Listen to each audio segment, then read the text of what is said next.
Smart Grids Forschungsgruppe hat 4 grundsätzliche Schwerpunkte. Das ist einerseits die Energieinformatik, wo wir uns um Datenmodelle, Datenaustausch, Datenschnittstellen kümmern. Der nächste Schwerpunkt ist der Thema Energieinfrastruktur, Planung und Betrieb, wo wir eben sowohl netzplanerische wie auch netzbetriebliche Aspekte untersuchen, wo wir uns auch für den Einsatz von TyphonHill entschieden haben.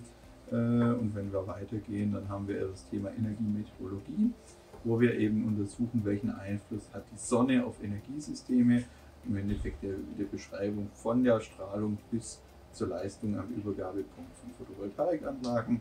Und der 4. Punkt ist eben die Energiewirtschaft, die wir Schritt für Schritt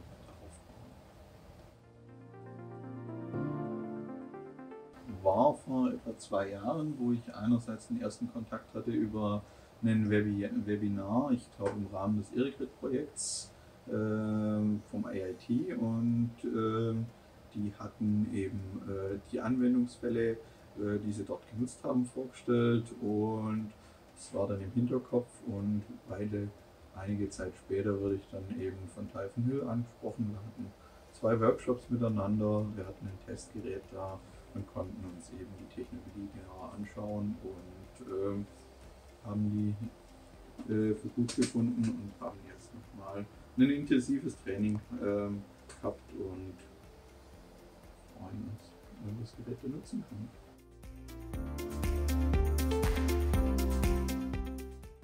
Was sehr hilfreich war der Online-Learning-Kurs für das System, und ich denke, das hat mich 1,5 Tage gekostet und fortführend nochmal 1,5 Tage mit dem System spielen und auszufinden, was funktioniert, wie funktioniert es, wie kann ich es ins Labor einbinden.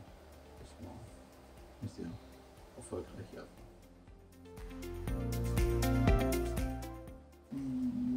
Wir arbeiten sehr viel an dem Bereich eben Kommunikation und eben insbesondere Kommunikation zur Netzintegration von kleinen Photovoltaikanlagen und sonstigen erneuerbaren Anlagen, von Wechselrichtersystemen bis hoch zu Leittechniksystemen, und dann nutzen wir eben Modbus, Sunspec und auch EEC6150 Kommunikation, und das System wird uns dabei unterstützen, verschiedene Tests aufbauen, sowohl Software in the Loop wie aber auch Power Hardware in the Loop in unserem Labor durchzuführen.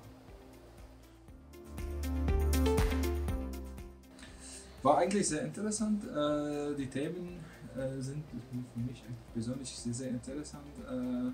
Und wir haben auch gesehen, wie viele Möglichkeiten kann man sehen, wie viele Simulationen und wie viel Potenzial dieses System hat, und wir werden unbedingt dann dieses Potenzial ergreifen, und ja, das ist eigentlich, deswegen haben wir dieses System gekauft, weil wir glauben, dass da mit unseren Projekten und Forschungen unterstützt.